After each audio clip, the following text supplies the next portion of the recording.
Hello, everybody. Marcus and Jamie here, and welcome to Chef on a Mission Radio. Welcome, everybody. It's good to be here today. Very excited to be here. We have a lot of really great information for you today, and we're just excited about talking and sharing with you. As always. So this is brought to you by Aromatime Bistro, our restaurant we've had since 2003 in upstate New York, 90 miles north of New York City in the beautiful Hudson Valley, serving farm-to-table cuisine, certified green, amazing wine list, amazing beer list. We call it farm-to-table, but it's really relationship to table. Relationship to table. We pride ourselves in knowing our producers, our suppliers. We pride ourselves in building those relationships with our suppliers and with our guests. Absolutely. So Ellenville, New York. We want to know where everything is coming from, and we want to provide a really high quality product with really great service and just form a relationship with everybody. So great. Ellenville, New York. Our website is www.aroma, A-R-O-M-A, time, T-H-Y-M-E, bistro, B-I-S-T-R-O.com. All right, Jamie, what's on board first? Absolutely. So I found this really great article about aluminum and how aluminum leaches into your food. Aluminum foil, or aluminum. Right? Leaches into your food. Into your food. And I just want to share this article and how it can lead to health problems. And so, it's important to know what to use, how to use it, and pots, pans, foil, plastic, all of that stuff. There is a place for aluminum foil, but we'll talk about that. And we've had this policy for years at the restaurant on aluminum foil. And it's a hard concept for a lot of people because they're just used to using aluminum foil for so many different things. And aluminum. And so we're going to kind of talk a little bit today about how we use aluminum, why we use aluminum, and hopefully you'll learn something from this information. So what's the name of the article, Jamie? The name of the article is Heat Causes Aluminum to Leach Foil to Food. Aluminum Toxicity Causes Dementia, Alzheimer's, and Cancer. And this was an article on a blog, and she has a bunch of references on here where she pulled her information from several articles or other books. She has about 7, 8, 9, it's about 6 footnotes on this article. So go ahead, Jamie, jump into the intro. Absolutely. So while steel and iron often come to mind, it's actually aluminum that is the most used and distributed metal on the planet. When you think about it, it's everywhere. You can find it in such everyday household products like cookware, foil, baking soda, cake mixes, non-dairy creamers, aspirin, flour, deodorant, and even water. Wow. Also common food additives such as aluminum 173, aluminum 520, it goes on and on. It's E173. E173. E173, E520, E521. There's a whole list of these which contain food additives that contain aluminum in them. So, but did you know that aluminum causes Alzheimer's, dementia, and other serious health problems? With so much aluminum in our society, one would think it was established and proven to be harmless. It's not. Unlike iron and other metals and minerals, the body does not need or want aluminum. Thus, it is a foreign object to our body, and we have no mechanism to process it or use it. So what happens to the aluminum we intake? It, like many other toxic chemicals from plastics and pesticides, gets stored by the body, and since we can't process it, builds and accumulates over time. The kidneys, brain, lung, liver, and thyroid are all susceptible to damage from aluminum buildup. So this is like, I was at a restaurant supply house the other day, and I literally walked up and down the pot and pan aisle. Every single pot and pan that this supply house was selling was either aluminum or Teflon. There was no stainless steel, and most restaurants don't use stainless steel because it costs a lot of money. Stainless steel or titanium, these are the ways. Stainless steel for a restaurant use is the way to cook with in a restaurant. hands down, we pride ourselves in stainless steel cookware. We do have a couple aluminum pots, but we're extremely careful of what goes inside those aluminum pots. Like very, very careful, because a lot of foods are reactive, like acid foods, like tomato, white wine, or cream. You put these into an aluminum saute pan or aluminum pot and start reducing them and start stewing tomato sauce for an hour in an aluminum pot. When I see that, I freak out. Well, I'm like, you like to teach people, right? You like to teach our staff, because not all of them always know, and we Staff talked is about never that at the taught beginning, this. right? And people at home are never taught how to use aluminum, whether it's foil or pans at home while cooking, or not using them while cooking. right. So, and every restaurant just has them. Every store has them. And people go to the store and they're faced with buying a set of all-clads for like $100 a pan, or an aluminum pan for $15. They go for the aluminum pan. Folks, there's a massive difference there between an all-clad stainless steel, surgical grade stainless steel versus cheap aluminum. There's a major difference there. One of all those other things that also bothers me is a lot of chefs, a lot of cooks that come to us are used to wrapping food with aluminum foil. Right. So for example, we'll put lasagna, let's just say lasagna, into it's a high acid food with a lot of tomato sauce on it.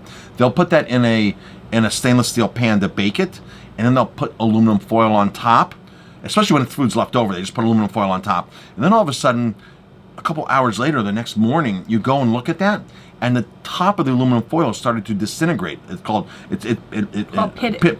Pithing. So it piths, so it actually leaches the aluminum right into the food, and it tastes terrible. So many cooks in so many restaurants do not know the difference. You line it with paper.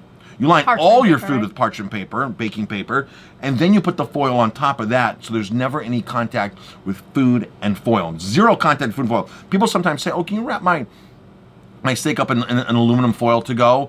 And I'm like, no, we have a cardboard, biodegradable paper, much better, no contact. But people are just used to that. They're just used to it. So this article has a bunch of it has a bunch of things, but just bullet point, Jamie, what this says. Now, years ago, we met a lady who did a lot of baking. She had a bake shop in Lower Manhattan, pre 9/11, and She made chocolate mousse. she Did made she it. make mousse pies and stuff? She was famous for her mousses. Written up in the New York Times and everything. She was a baker. She developed MS.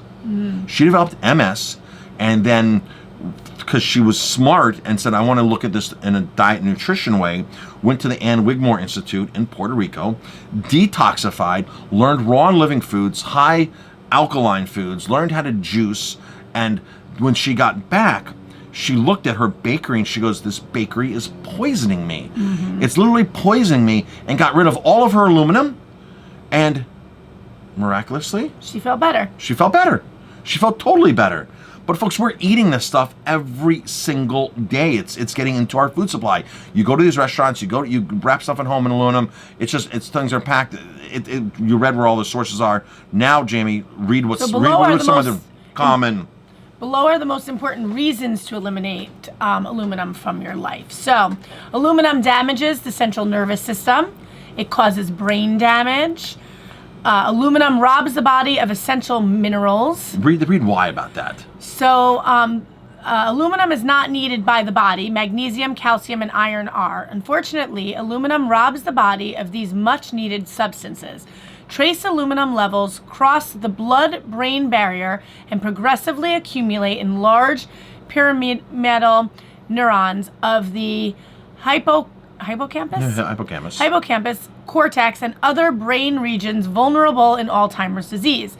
More aluminum enters the brain than leaves, resulting in a net increase in intraneuronal aluminum with advancing age. Aluminum is responsible for two main types of toxic damage in cells. As a pro-oxidant, aluminum causes oxidative damage both on its own and in synergy with iron. Aluminum also competes with and substitutes for essential metals, primarily Mg2+, iron, and Ca2+ ions in or on proteins and their cofactors. So, folks, aluminum, going back to the pot and pan issue, this really ekes me out. When I go to restaurants and I see people cooking a high acid food in an aluminum pan with a metal spoon, stirring and scraping against the aluminum. So you're scraping off the aluminum. Scraping the aluminum, and aluminum leaches out in heat. This is the whole premise of this article. Heat leaches aluminum. So as soon as you put that pan on the heat and start doing this, and folks, some restaurants, a lot of restaurants, they get these pans so hot. Right. Because that's how you sear things. You want to sear scallops, you want to sear a piece of salmon, you want to sear a steak. You actually get this pan nice and hot, and where it almost gets to a smoke point, and you start searing away. And it's mind-boggling. But again, chefs aren't educated on this. They don't know. They don't know about this. They're just cooking. They're not worried about the health aspect. And again, the industry, because it's such a tight margin industry, they go to the store and they're going to buy aluminum all day long over stainless steel in most cases. So if you're concerned about this, ask your favorite restaurant what kind of cookware they're using. Teflon is a whole nother topic, folks. Whole nother subject, whole nother topic. Teflon. Today, let's keep it to aluminum. Aluminum, yes. Aluminum can weaken bones and tissues. It's also believed to contribute to osteoporosis. Aluminum can cause premature aging. And so let's talk about a little bit of how to reduce your aluminum intake. I mean, we did talk about the pots and the pans and not using foil. But since it's the most widely distributed metal on the planet, avoiding it can be completely difficult.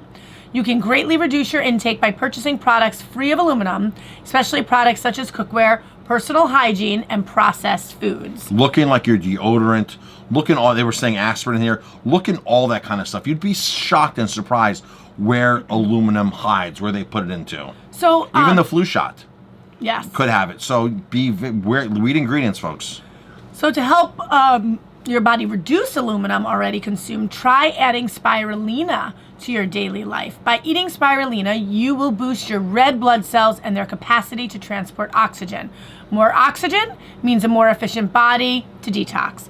We take spirulina, we take chlorella, so use that chlorophyll, use that stuff to detox your body. I've also heard cilantro, juicing cilantro is very good for like mercury toxicity. I've heard that too. So I'm assuming that mercury and aluminum might work the same. I don't know 100%, but I'm assuming there is some good value in cilantro as well for detoxing other metals besides mercury in your body. So cilantro, yeah. Excellent. Cilantro juice, you juice it. I like to put cilantro in a smoothie. I'll take a banana, diced watermelon, cilantro, ginger, maybe a touch of turmeric, fresh turmeric if you have, or powdered turmeric, and make a smoothie out of that. In the summertime, after you work nice and out, refreshing, right? Oh my gosh, it is an amazing smoothie. You don't even really taste the cilantro. Everything tastes delicious. If you want to put a little pineapple juice in there, you can. It's amazing. Awesome. So, anything else you want to add about aluminum? Just beware, folks. Beware. Just read ingredients. Beware. It's more serious than is in the media or in the news or wherever. It's a problem, and it's not being addressed. And that's because it's inexpensive, cheap product to make and use. So just if you know a restaurant that's using stainless steel, like if you know, like all of our tortilla pans are stainless steel, but if you know a restaurant that's and a lot of our pots, if you know a restaurant that's using stainless steel, thank them. Say thank you. I appreciate it. I really appreciate it. Some of the best restaurants out there use all aluminum. It's amazing. They charge a lot of money for their dishes, and it's all getting cooked in this toxic cookware. So if you see a restaurant, thank them immensely. Excellent. Good tip there. And so next, let's talk a little bit about our winery tours. Yes. Our amazing winery tours to Italy, to Europe, and VIP winery vacations. It's a dream vacation. You can travel with Chef Marcus and myself to wineries throughout Italy mostly, but we stay at really high-end hotels and boutique hotels and just travel in style and luxury and just get treated like a VIP down a red carpet. Basically, we're taking to our friends' wineries. Absolutely. Our friends' wineries in wine country, in Italy mostly. We buy a lot of wine from all over the world, but Italy is our strong point, and we just want to show you our favorite cities, our favorite wineries, introduce you to our friends, take you to amazing, amazing food, and what that's called is a VIP winery vacation, VIPwineryvacations.com. Check us out. We have trips a couple times a year. Log on, and we also do charity trips. So if you belong to an organization that wants to do your own trip, a charity trip, a charity organization that wants your own trip, 10 to 24 people, we can donate a significant amount of money back to your organization. We'll teach you how to market it. We'll help you market it. It's our resources, our wineries that we know, all of the love and intimacy of Italy that we know. Will help you do it with your organization, and we'll donate a nice chunk back to your organization. That's also so VIPwineryvacations.com. Click the link, fill out the form, check it out, contact us, and we'd love to help you take your dream winery vacation, your dream vacation, trip of a lifetime. Beautiful, beautiful, yes. So next we're going to talk about real ingredients, and you know a lot about this. I mean, I know a lot about what to look for, but you know we read a lot of packages, and I think one of the first things we really taught our kids was when they started reading was to read the food that they are buying, that they are ingesting, that they are eating, and to read the ingredients on the back. Tell the story the other day about you were talking to a couple that had two smaller kids at the table. This is such a cute story because this was totally us. It was 10 years totally ago. Us, and it was very cute. They had two small children, I think maybe 9 and 6 at the table, and they had a couple of food allergies and stuff like that, and you know, they were telling me about that, and it was brunch time, so I make a vegan, gluten-free banana chocolate bread for brunch every Sunday for the restaurant. And you know, I, of course, with permission from their mom and dad, I said, would it be okay if I brought over some banana bread? Brunch was over, but I had some left over. You know, I had some left. So they said, of course. And so I brought it to the table, and they said, we want to know what the ingredients are. So I started listing off what I put in it, and it's a very simple recipe and very simple ingredients. And I got to the maple syrup part, and the girl looks at me and she goes, well, is that grade B maple syrup? And I said, well, yes, it is. It comes from a local farm. And then I think there was one other question in there that she asked me. I just want to know if it was real or not. Oh, is it real? Is it real maple syrup, or is it fake like Aunt Jemima's maple syrup? Yes. And I just laughed because, and then I continued to tell them the story of how our son one time went out to eat with friends, and he does eat some fish, but he's very conscious about the fish that he eats, and he saw salmon on the menu, so he looked at the server, and he must have been probably about 9-10 years old as well, and he said, well, is the salmon wild? And of course, they'll tell you anything about that kind of stuff. And so, but it was just very funny. So the parents actually taught their children to ask questions, and I thought that was really important, and I was glad that I had done that when our children were young as well. And I remember one time when a family member had, was it Lifesavers or something, and my daughter looked at it and goes, have you read the ingredients in here? And, you know, so I think it's important that people read ingredients. They know what's in the food that they're eating. Obviously, you know, people sometimes feel like, you know, it's okay to cheat once in a while and not to eat this and not to eat that, but this is okay. So, you know, you have an interesting story as well about cheese and ingredients in cheese. But before we jump into the cheese ingredient here, or the cheese listing of ingredients, people ask us all the time, how did you raise healthy kids? How did you do it? How did you do it? We led by example. We sure did. We led by example, and we kept our standards at always a high level. It wasn't like, oh, well, we're busy today, so let's just run to McDonald's and grab you a bite. Because kids don't understand at 4 years old, why is mommy and daddy making me real food 4 or 5 days a week, and then another day they don't have time to do something? Why are we getting McDonald's or cheaper food? They don't make the correlation. They don't understand it. So you by you going to McDonald's and walking the door, I think it's okay all the time. And the more you rely upon it, then it becomes a regular thing. And you were going to say, the more you rely upon it, the more they expect it, and the more they want it, and the more they become addicted to it. And people say, oh my gosh, I would love a kid that did not, I wish my kid did not like McDonald's. How do you possibly do it? You never take them there for the first time. Right. just don't take them there. Our son was like 8 years old, and he found out that they had a playground. Did you know McDonald's had a playground, Dad? I'm like, what? He's like, yeah, there's a playground there. My friends told me. I'm like, wow, knowing that they had that. But so they didn't. That was just, that was normal. That was for him. part of. Never took them. We brought their lunch every day to school. They took lunch to school, or we showed up to school. Very fortunate. School's a block from the restaurant. We're in the restaurant industry. We make our own schedule during the day. We'd run over fresh food every single day. Shrimp teriyaki, udon noodles, something, pasta dish, a wrap, hummus, salads, and we stuck strict to our standards on it. That's what you have to do. You can't make it like, oh, when it's convenient. No, it's your mission. You make it convenient for you by buying the stuff on hand. Have the hummus, and our kids love hummus. How many little kids would eat hummus like ours? None of them. None of them. They would eat hummus, they'd eat olives, they'd eat all these really cool, healthy, interesting foods because that was what we did. Now, I was at this store the other day. I was going through the cheese aisle in a restaurant supply house, and I'm looking through ingredients, and the number one biggest selling cheddar cheese, we use Cabot cheddar cheese. We use Cabot cheddar cheese, and we grade it ourselves. It's basically milk, the culture, and that's basically it. Culture, right? Enzyme, and that's basically it. That's it. It's like 2 or 3. That's it in it. If you buy the yellow one, they add annatto. We buy the white one, so there's no coloring in it. Annatto's a natural spice that they extract to use the coloring in a lot of cheddar cheeses. So here is this basic, inexpensive cheddar cheese, shredded cheddar cheese, ready to go, that a lot of restaurants I saw put it on their cart by the caseload. And the thing is floor stacked. There's massive boxes out there because it's outselling every other cheese, cheddar cheese there. And I'm sitting there going to buy our cheddar cheese that's twice the price, at least twice the price. So Jamie, read the ingredients. This was very, very, I'm not shocked anymore, but this is like, wow, this is why it's cheap. So water, water. Water's the first ingredient. Water's the first ingredient in this shredded cheddar cheese blend. That means that it's the most predominant by volume ingredient.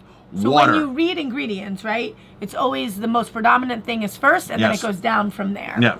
So water, palm oil, casein, which is milk protein, cheddar cheese, which is milk, cheese cultures, salt, enzymes, annatto color. Annatto, which is natural. Then modified food starch. It contains 2% or less of the following: salt, sodium aluminum phosphate, natural flavor, sodium phosphate, lactic acid, sorbic acid as a preservative, OPO, number 8 carotenoid, which is a coloring, an anti-caking blend, which is cornstarch, potato starch, cellulose, dextrose, glucose oxidase. So if you're allergic to corn, there's corn in here. There's corn in here if you're allergic to the corn. I know a lot of people come to our restaurant, we're allergic to the corn, we're avoiding corn. You would never think of going to a Mexican restaurant or a restaurant that serves cheddar cheese on something or in a pasta dish and expect there to be corn. Now, this is a prime example of a highly processed food.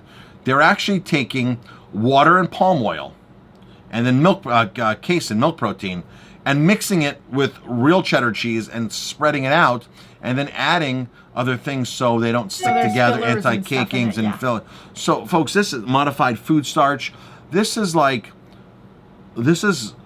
not shocking, but it's the norm in a lot of food products. This is why restaurants they buy the cheapest thing. Imagine taking cheddar cheese at home and adding water to it, and palm oil, and stretching it out by 30-40%. It's a cheap product, and throwing in all these chemicals to stabilize it and colorings.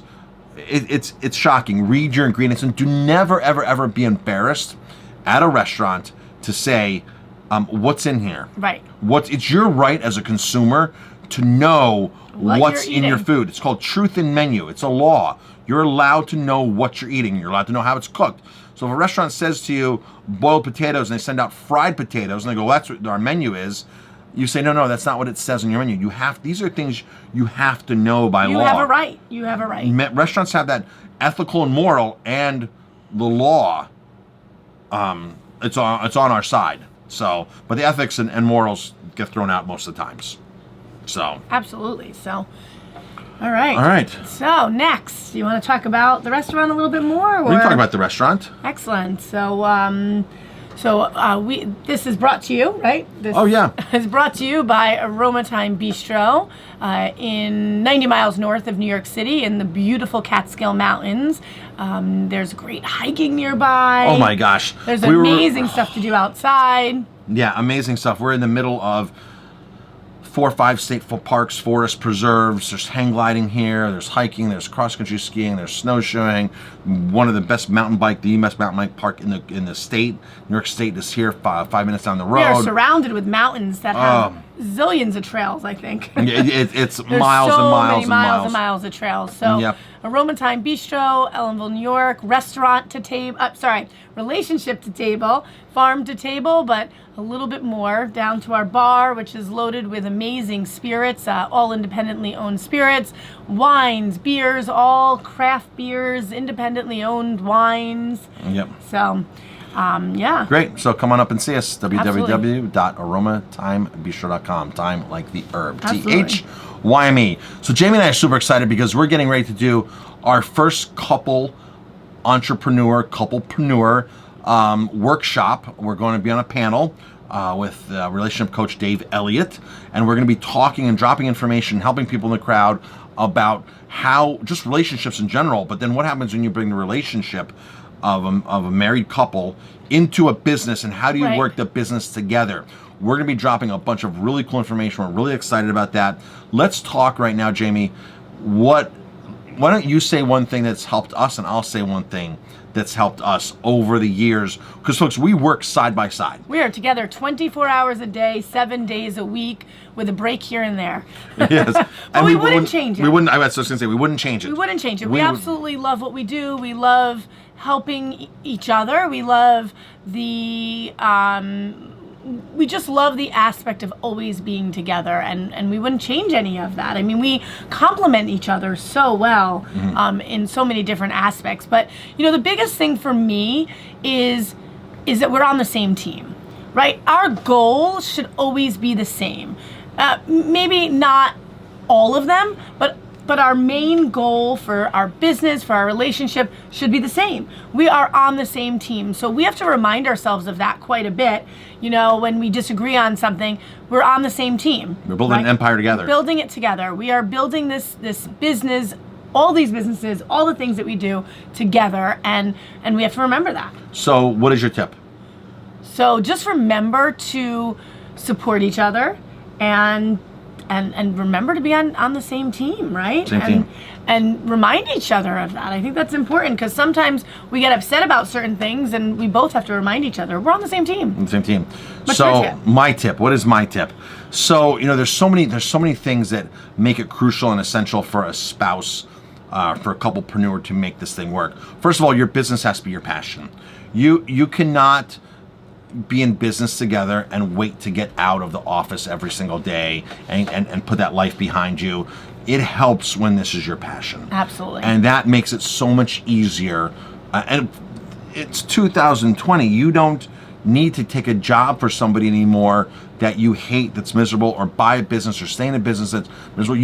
You have the right now to express your entrepreneurial ambitions, your social standards, your moral standards. You have all of these opportunities now to do this and grow these businesses. So definitely that's one thing that helps. But besides that, what would I say? I would say, of course, what you said is super important. We're always on the same team. Right. Always on the same team. You have to learn to compromise. Right. Because we know our departments. You do certain things, I do certain things. And I won't make a big deal about something if I don't agree with it, unless I really feel it's a detriment to the business. Right. Then I speak up and say, Jamie, we need to talk about this because I feel you're wrong and this is not good for business. Other than that, you make a decision, it's your department, you fine. And I think I'm pretty much the same way. Yep. I'll come to you if I don't know how to make a decision, or if you're making a wrong decision in terms of what you're saying or how you're Right. doing it. So we can't wait to report back after the speech. I know, it's going to be awesome. It's going to be a lot of fun. So that's going to be the other thing really is taking responsibility, right? Oh, that's the thing. That was the other thing that we really take wanted responsibility for what's going on in your relationship. That right there will change everything. I mean, it takes 1 second, and one thing sometimes in a relationship to just change the relationship. And if you take responsibility for it and you believe in your relationship, man, you're going to go far. Yeah. So, take responsibility. So, yeah. Take responsibility. You know We'll what? report back You know what? I after. shouldn't have spoke to you like that. Even though you can be dead wrong. Right. I shouldn't, or the other person can be dead wrong. I shouldn't have spoke to you like that. I should have listened to you better. Let's talk about that again. Let's revisit that, or let's, you know what? I'm really sorry that we got into a fight, or that I blew up at you. I'm really sorry that I did that. That's not how I meant to act. That's not how I meant to treat Right. you. And honestly, it's probably not the way that you but meant it was to treat the way anybody. that it came across. The way that it came across. So take responsibility. Say I'm sorry. It's not so bad. So, Yep. But yeah, we'll report back after. Yep. We're pretty excited about that. So. All right, folks, we're almost coming to the end of this episode. A little blurb on our coaching business. Absolutely. 50mistakes.com is our website, or restaurantgrowthsecretsuniversity.com. We have amassed over 50 hours of highly educational, very passionate videos on how to make a profitable restaurant. One of our clients called us the other day, and he was like, Marcus, my first month of the year My was up sales are up 12,000 versus the year before. Another client sent me an email around the holiday time and said, Marcus, you know, because of you, we don't have to sell this restaurant anymore. We love helping business. We can work with any type of business owner, any type of business. A lot of this stuff is very similar. 50 Mistakes That Business Owners Make is the book that I wrote. I have a follow-up book on that. It's a website too, right? It's a website, 50mistakes.com. I write for Forbes. I write for their business column on Forbes.com. Business, a lot of this business stuff is totally the same, but our passion, our niche is restaurants. This is the one thing that I always hear business owners say. I've tried everything, Marcus. I've tried everything. And we just heard that recently from somebody, and they've been open a month. I've tried everything. Let's say that for the next show. We're at our half an Absolutely. hour mark right now. So, everybody, thank you for tuning in. We appreciate it. If anybody's interested in coaching or finding out more what we do about business coaching, go to 50mistakes.com, 50mistakes.com. Check out all the stuff there. Or marcusguiliano.com. I'm happy to speak, do keynote speeches, do workshops, webinars, and we're happy to get up on stage and talk about our business experience. Absolutely. And our couplepreneur experience and any kind of angle like that. So marcusguiliano.com. Check out all that. All right, folks, thanks for tuning in. We truly, truly appreciate it. We're very grateful to have you as We are listeners thankful. and fans. Thank you so much. All right. Thanks for tuning in.